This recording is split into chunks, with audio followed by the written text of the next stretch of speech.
Bapak Ibu, mari kita bersatu dalam doa. Bapa di dalam surga, kembali kami mengucap syukur dan berterima kasih kalau Engkau menjaga melindungi kami semalam dalam istirahat kami dan membangunkan kami pagi ini dengan kekuatan, kesehatan, dan berkat yang baru. Tuhan, kiranya membuka hati pikiran kami dengan Roh Kudus-Mu, ajari kami mengerti firman-Mu dan mengerjakannya dalam hidup ini. Dalam nama anak Tuhan Yesus Kristus, kami berdoa dan ucap syukur. Haleluya. Amin. Setiap hari ini ada keprihatinan di dalam hati pikiran saya ketika saya selintas membaca cerita-cerita yang berseliweran bahwa mudah sekali bagi orang membenarkan cara berpikir, membenarkan sikap tingkah laku mereka yang tidak sesuai dengan firman Tuhan. Mari kita baca Kejadian 1 ayat 26 sampai 31.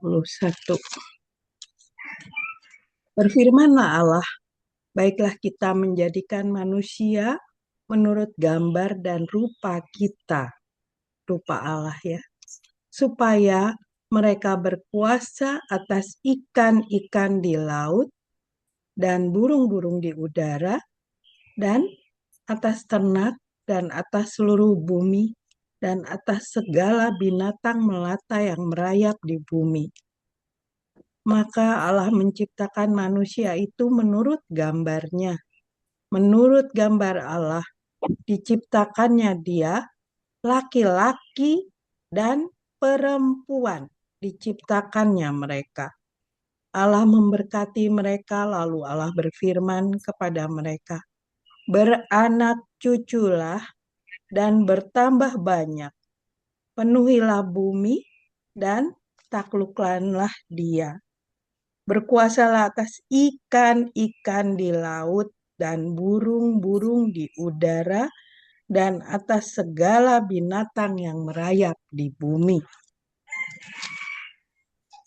Berfirmanlah Allah, lihatlah, aku memberikan kepadamu segala tumbuh-tumbuhan yang berbiji di seluruh bumi dan segala pohon-pohonan yang buahnya berbiji.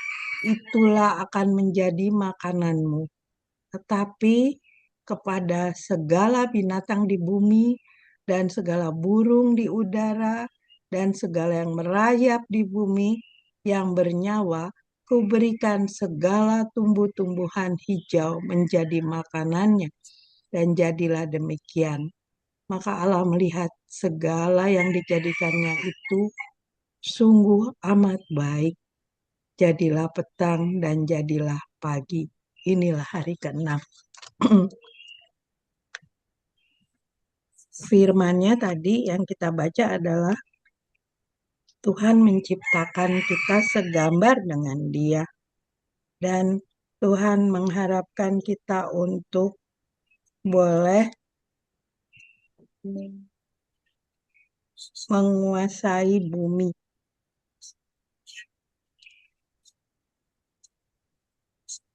Lalu Allah berfirman kepada beranak cuculah dan bertambah banyak, penuhilah bumi dan taklukkanlah itu.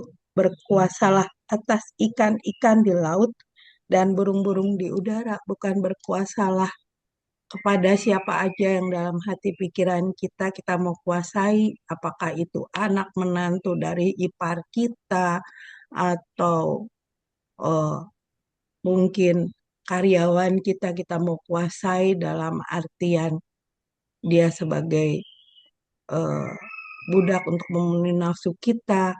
Bukan seperti itu, tetapi Allah mengatakan bahwa beranak cuculah tentunya dari pasangan kita sendiri, bukan dari orang lain yang bukan pasangan kita.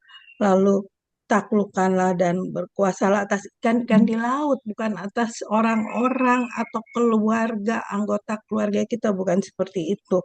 Jadi saya Mengapa saya sampaikan ini? Saya agak kecewa melihat orang menghalalkan apa yang mereka inginkan, eh, dalam arti nafsu yang kotor gitu loh. Nah, mari kita lihat di Amsal 1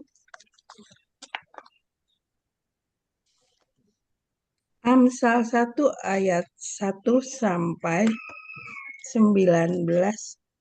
Kita baca bersama Bapak Ibu.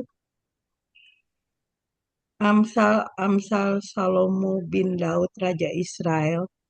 Untuk mengetahui hikmat dan didikan, untuk mengerti kata-kata yang bermakna, untuk menerima didikan yang menjadikan pandai, serta kebenaran, keadilan, dan kejujuran. Kebenaran, keadilan, dan kejujuran untuk memberikan kecerdasan kepada orang yang tak berpengalaman dan pengetahuan serta kebijaksanaan kepada orang muda. Baiklah orang bijak mendengar dan menambah ilmu, dan baiklah orang yang berpengertian memperoleh bahan pertimbangan untuk mengerti amsal dan ibarat perkataan dan teka-teki orang bijak. Takut akan Tuhan adalah permulaan pengetahuan, tetapi orang bodoh menghina hikmat dan didikan. Takut akan Tuhan di sini bukan berarti takut dihukum. Sama seperti saya pribadi, hmm, menghormati orang tua saya yang mendidik saya, membimbing, membesarkan saya. Itu ada rasa takut kalau eh, saya tidak menuruti apa yang diajarkan mereka. Dan pasti orang tua saya akan menegur saya ketika saya eh, lalai atau eh, tidak melakukan yang mereka ajarkan seperti itu. Jadi takut akan Tuhan di sini lebih ke menghormati Tuhan, menghargai dan menyadari bahwa Tuhanlah yang pemilik kita, Tuhanlah yang menciptakan kita. Nasihat dan peringatan, hai anakku, dengarkanlah didikan ayahmu dan jangan menyia-nyiakan ajaran ibumu, sebab karangan bunga yang indah itu bagi kepalamu dan suatu kalung bagi lehermu.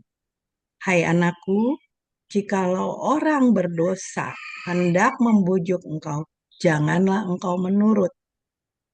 Jikalau mereka berkata, marilah ikut kami, biarlah kita menghadang darah, biarlah kita mengintai orang yang tidak bersalah dengan tidak semena-mena. Biarlah kita menelan mereka hidup-hidup seperti dunia orang mati. Bulat-bulat seperti mereka yang turun ke liang kubur. Kita akan mendapat pelbagai benda yang berharga.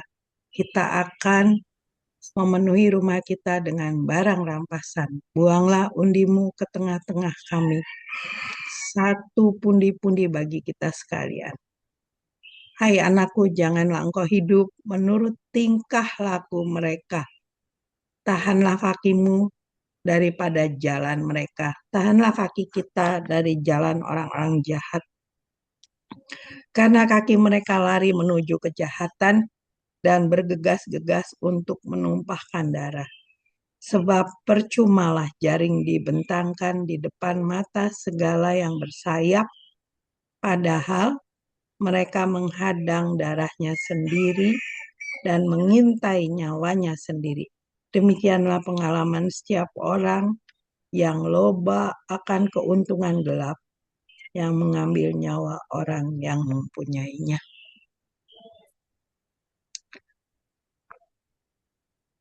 Berapa hari ini saya menaikkan doa permohonan saya kepada Tuhan untuk anak keturunan dari orang tua saya, dari saya pribadi, karena saya sudah dikaruniai 3 orang cucu. Saya doakan terus karena mengerikan sekali cerita ketika terjadi perselingkuhan. Dan di sini dikatakan jangan ikuti jalan orang-orang jahat karena kejahatan tidak membawa kebaikan. Dan di saat ini kita masuk di minggu-minggu sengsara Tuhan Yesus dan Tuhan sendiri akan menyelamatkan kita. Apakah kita akan menyia-nyiakan keselamatan yang Dia sediakan? Jadi pergumulan saya berapa hari ini seperti itu. Kok bisa ya? Kok bisa ya orang melakukan tindakan? Apakah orang itu tidak tahu bahwa Allah yang menciptakan kita ini adalah pemilik kita dan tahu segala-galanya dengan apa yang belum kita lakukan? Baru kita pikirkan Tuhan udah tahu gitu loh. Kok enak banget gitu loh. Menyeleweng itu kok sesuatu yang halal buat dia.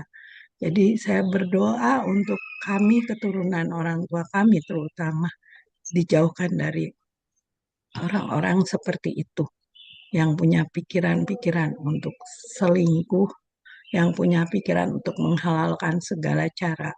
Ngeri banget. Jadi eh, kiranya takut akan Tuhan itu boleh menjadi bagian dari hidup kita, bahwa bukan takut karena hukumannya, tetapi kita menghargai, menghormati bagaimana Tuhan menjaga, memberkati, melindungi kita, dan menyelamatkan kita. Eh, Bukan cuma slogan atau cuma kata-kata ya bahwa Tuhan itu mau menyelamatkan kita, tetapi eh, Dia mengaruniakan putranya yang tunggal, yang sebagian orang berpikir bahwa itu berbeda oknum dengan Allah sendiri, tetapi Dia adalah Allah itu sendiri yang turun ke dunia dalam bentuk anak yang bisa merasakan seperti apa yang kita rasakan. Dia menjadi eh, Kristus Yesus yang menyelamatkan kita. Apakah itu akan kita sia-siakan? Uh, Ngeri banget. Kita lanjut Bapak Ibu. Mungkin saya terlalu emosional ya, tetapi ini berapa hari ini menjadi bahan pemikiran saya pribadi. Ibrani 12 ayat 5 sampai 11. Dan sudah lupakah kamu akan nasihat yang berbicara kepada kamu seperti kepada anak-anak? Hai anakku, janganlah anggap enteng didikan Tuhan dan janganlah putus asa apabila engkau diperingatkannya. Karena Tuhan menghajar orang yang dikasihinya dan ia menyesah orang yang diakuinya sebagai anak. Jika kamu harus menanggung ganjaran, Allah memperlakukan kamu seperti anak. Di manakah terdapat anak yang tidak dihajar oleh ayahnya?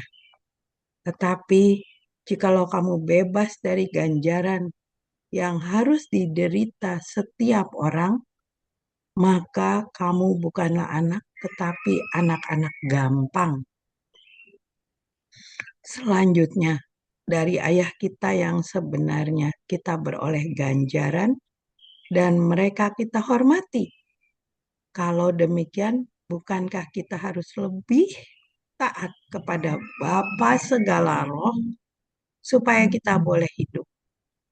Sebab mereka mendidik kita dalam waktu yang pendek sesuai dengan apa yang mereka anggap baik. Tetapi Dia, Tuhan, menghajar kita untuk kebaikan kita supaya kita beroleh bagian dalam kekudusannya. Memang tiap-tiap ganjaran pada waktu ia diberikan tidak mendatangkan sukacita, tetapi duka cita. Tetapi kemudian ia menghasilkan buah kebenaran yang memberikan damai kepada mereka yang dilatih olehnya.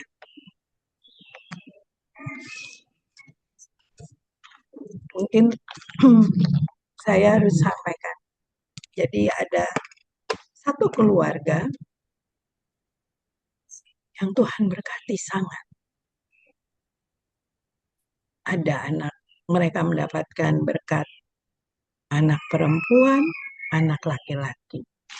Tetapi saya tidak mengerti kalau sedemikian diberkati, baik ayah ibunya, anak-anaknya, semua diberkati, anak-anaknya pinter-pinter, sehat, cantik, yang laki-laki gagah, tapi nafsu duniawi, nafsu seks dari sang ayah tidak dapat dikontrol. Dia bisa dengan siapa saja, tidak melihat bahwa melakukan di luar yang bukan pasangannya udah salah, apalagi dia melakukannya dengan keponakannya, dengan uh, rekan kerja dari keponakannya yang seperti itu. Saya sampai kaget dengar ceritanya. Saya bilang gini, saya pikir itu hanya cerita novel atau cerita di film. Ternyata ada dalam kehidupan nyata ini. Itu buat saya ngeri, mengerikan menjalankan hidup ini karena saya bilang kok tidak sadar ya. Kemarin saya setel lagu Via Dolorosa. Oleh bilur-bilurnya dia harus menanggung dosa kita. Bagaimana dia diludahi, bagaimana dia disiksa, bukan karena dosanya, bukan karena salahnya, tapi karena salah kita, karena dosa kita. Dan dia harus disalibkan karena memang kerinduan yang menyelamatkan kita. Mengapa kita tidak bisa menghargainya? Saya ingat dengan orang ini. Kok bisa ya dia mengerjakan hal sedemikian tanpa rasa bersalah? Kenapa saya bilang tanpa rasa bersalah? Karena hal itu sudah diulangi berulang-ulang, ngeri gitu loh. Jadi saya bilang, hah, kok nggak sadar sih? Saya bilang gitu, udah lakukan yang salah satu kali diperingatkan, kan harusnya memperbaiki diri ya. Itu orang dewasa, anak-anak aja kalau dikasih tahu orang tuanya bisa memperbaiki yang salah. Ini orang tua loh, udah tua, bukannya masih anak-anak. Mungkin usianya sekarang 60-an sudah. Saya bilang, aduh ngeri banget. Itulah dalam berapa hari ini jadi pemikiran saya. Tapi saya tidak mau stres, cuma saya berdoa untuk kami, keturunan orang tua kami, dijauhkan dari orang-orang seperti itu. Jadi apakah kita bisa dengan tenangnya menghalalkan segala cara ketika kita tahu pengorbanan Kristus Yesus di kayu salib untuk menyelamatkan kita? Apakah kita mampu melakukan itu ketika kita tahu Tuhan kasih kuasa untuk kita karena Dia menciptakan kita seperti Dia, seperti Tuhan sendiri. Tadi di Kejadian kita baca itu. Apa iya sih Alkitab ini tidak ada harganya sampai kita menghalalkan eh, apa nih keinginan-keinginan daging kita, itu membuat saya terus terang kecewa dan jadi berdoa untuk kami saja gitu loh karena saya pikir eh, anak saya selalu minta mama doakan ya cucu-cucunya itu, jadi saya ingatnya itu. Eh, Biarlah mulai dari kehidupan kita pribadi, eh, rekan kerja, sahabat, saudara kita boleh melihat kita sebagai orang yang takut Tuhan dan mengandalkan Tuhan dalam hidup ini. Bukan meremehkan kita ya, tapi memang saya tahu ada sebagian orang meremehkan kita, meremehkan saya. Buat saya tidak mengapa, karena apa yang benar menurut firman Tuhan harus saya sampaikan.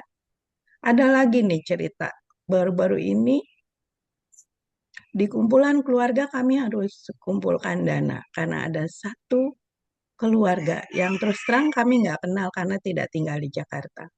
butuh dana untuk tetap dapat sekolah, sementara yang bersangkutan ini menurut berita pinter, IP-nya bagus, IPK-nya. Jadi ketika disampaikan itu dan kantong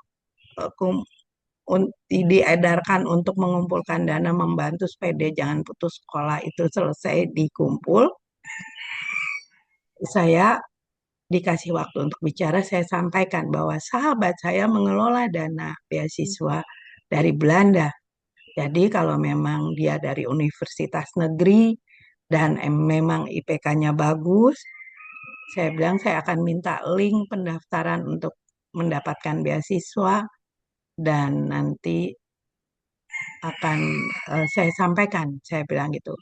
Tahu Bapak Ibu, seminggu sudah berlalu, linknya sudah saya sampaikan, kontak personnya, nomor telepon siapa yang bisa dihubungi sudah saya sampaikan.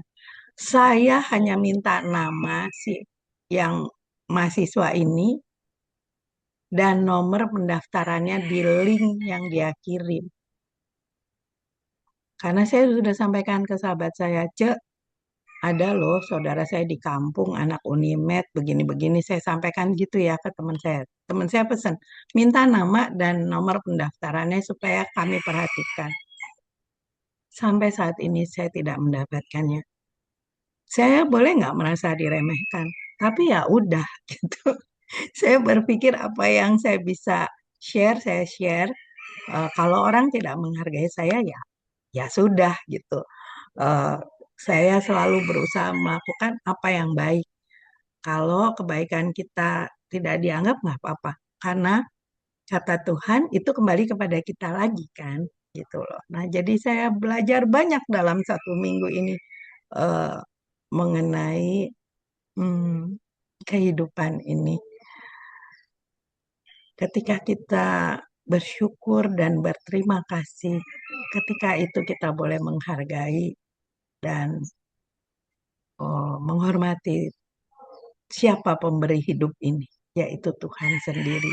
Tapi ketika kita anggap remeh, karena kan bantuan atau eh, ya saya bilang bantuan ya, bantuan atau masukan untuk kita menjadi lebih baik tidak literally dari Alkitab, bisa saja melalui sahabat-sahabat, bisa melalui eh, kasus-kasus yang kita temui yang sedang berlangsung saat ini.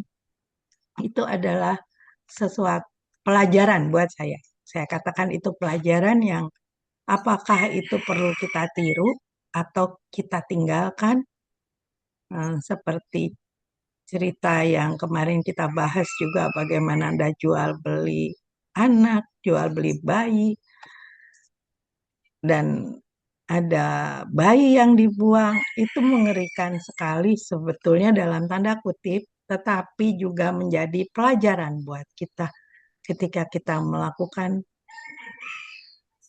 tindakan-tindakan atau hal-hal yang tidak sesuai dengan keinginan Tuhan.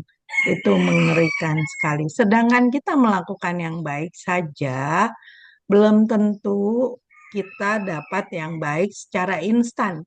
Mungkin nanti, lusa, kapan ada waktu Tuhan. Itu belum tentu sama seperti kalau kita menanam tanaman, apakah itu bunga atau tanaman berbuah.